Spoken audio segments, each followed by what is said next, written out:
Hello, this is Vince Palamara. Today's date is Sunday, May 12th, 2024.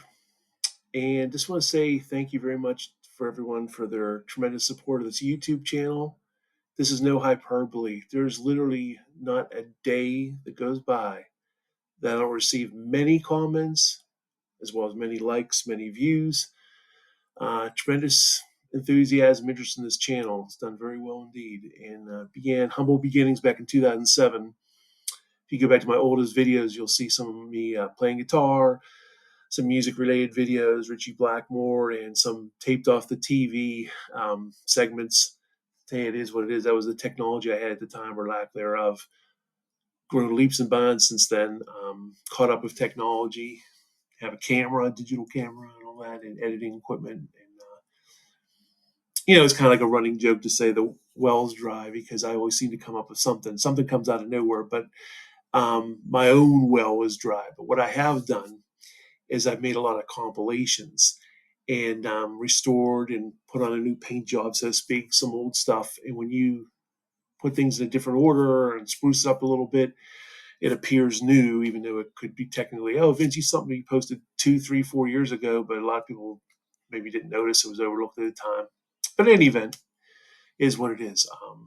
Although I've talked to other YouTubers, it's getting tougher and tougher to find new material because other than copyright concerns, you have ABC, NBC, CBS, you have the three networks, okay? And I have all that stuff up on video galore. And I have all the major documentaries, television, VHS, DVD, and Blu Ray that can be allowed on a YouTube channel. Probably the only exception would be The Men Who Killed Kennedy. It's already up on channel many times over, all the episodes. I tried and it said copyright. It took it down. I guess they're not allowing people to upload it now, although I have little segments. But other than that, everything you can think of I have up. I mean, really within copyright concerns. So, but anyway, thank you very much for your support. And thank you very much for support of my 6 books. You might say 6 books, Vince. I thought you had just 5. I have a 6th book coming out October 22nd of this year. It's called The Plot to Kill President Kennedy in Chicago and the Other Traces of Conspiracy Leading to the Assassination of JFK, a Visual Investigation. Don't want to say anything before publication. I really don't. Waited all these years. You can wait a couple more months. I will just say this. For people who think that the Chicago plot begins and ends, rises and falls, stands or falls on Abraham Bolden, they are sorely mistaken. In fact, you can even take Abraham Bolden out, and my book holds up, but he's obviously a part of the book. But there's some new information, new contacts, new interviews, a lot of visual information, a lot of other kind of information put together. I think people are going to be very impressed. People have a tendency to focus, and rightly so, on the assassination in Dallas and don't put enough focus on prior plots, the Chicago plot in particular. Again, because there's a lot of people who think it's just Abraham Bolden. Oh, that's just Abraham Bolden, and they go into like trying to, cast aspersions against his character, this, that, and the other. But trust me, it's a lot more than just Abraham Bolden. That's all I'll say for now. Briefly, I got to do this again, going through my other books that are out now. I should say the 6th book, Plot to Kill President Kennedy in Chicago, is doing very well on pre-order. So a lot of enthusiasm there. First book, Survivor's Guilt, The Secret Service and the Failure to Protect President Kennedy, encompasses all my Secret Service research. I interviewed about 80 former agents, White House aides, etc. Years before the Kennedy detail, years before Blaine and Hill came out of their books. Now, this came out in 2013, but this was actually around since 1993. It's just been massively updated. It's about 500 pages. And it shows all that security and inadequacies and whatnot. It's done very well. Thank you very much. Another book that's done very well for me, JFK from Parkland to Bethesda. This is a compilation on the medical evidence. This is all the statements of the Parkland Bethesda people and points in between. All the times, Dr. Perry, Dr. Peters, Dr. Humes, Floyd Reeby, Paul Connor, etc., etc., etc. All the times they made statements about the wounds. Shows their consistency or inconsistency, as the case may be, but it's everything. I just wanted to be all there. And it encompasses, I did a decent amount of medical evidence research too, along with William Matson Law for his awesome book in the Eye of History that was updated a few years ago.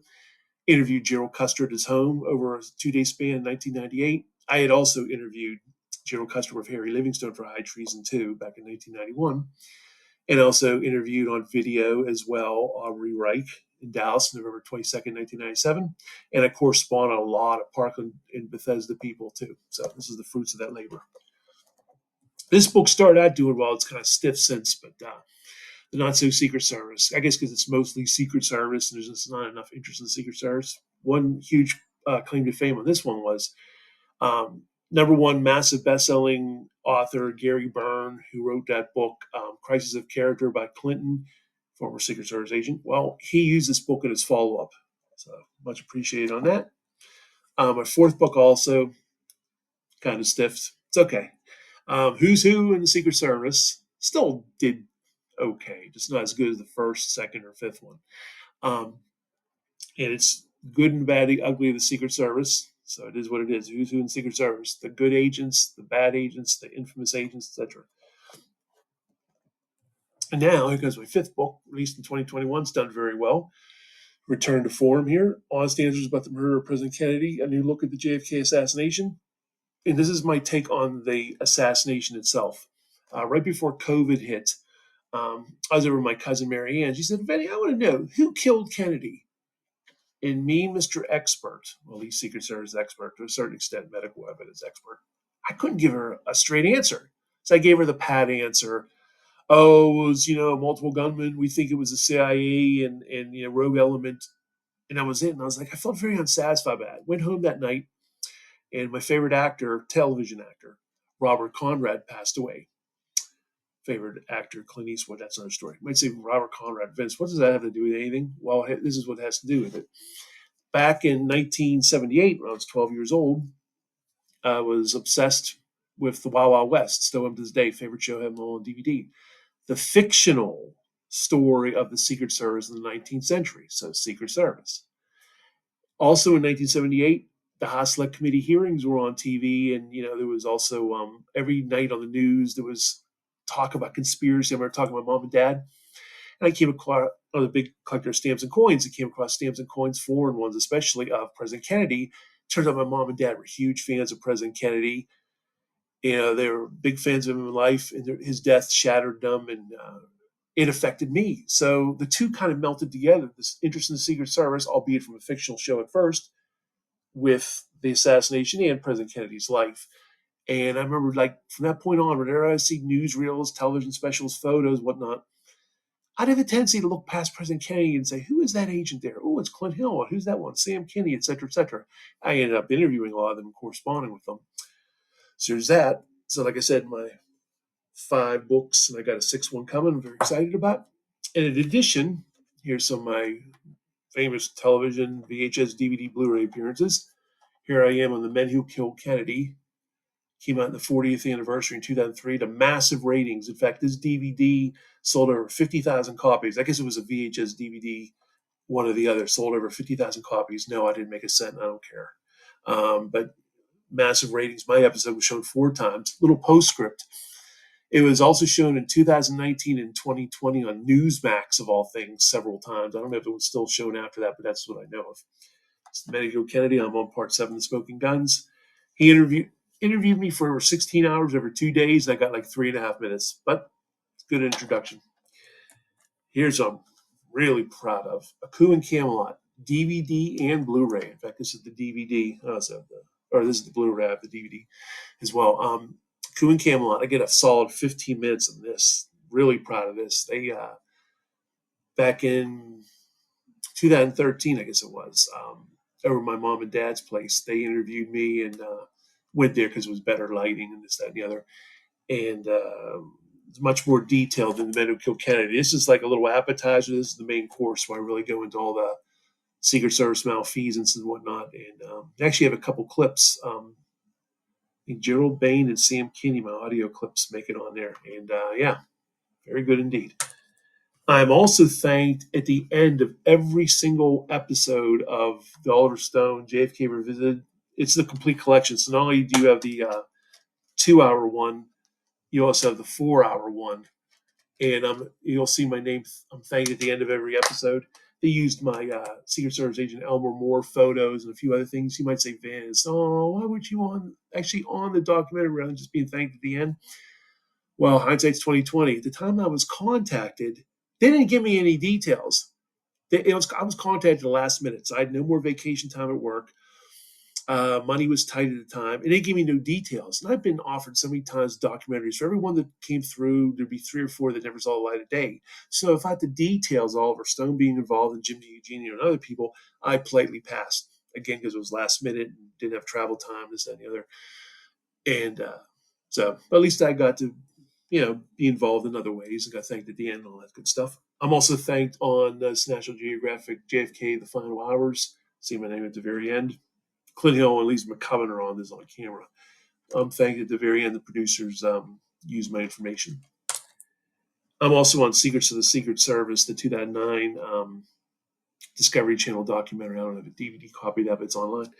I was also associate producer. My name's on this a couple times. The man behind the suits, the Secret Service agent Robert DeProspero story. Really well done. It's actually now on YouTube. It's the DVD version. But yeah, in any event, just again, thank you for all your support of the channel and my books. Look forward to my 6th book coming up. On a personal note, my wife and I are celebrating our 14th anniversary, May 20th.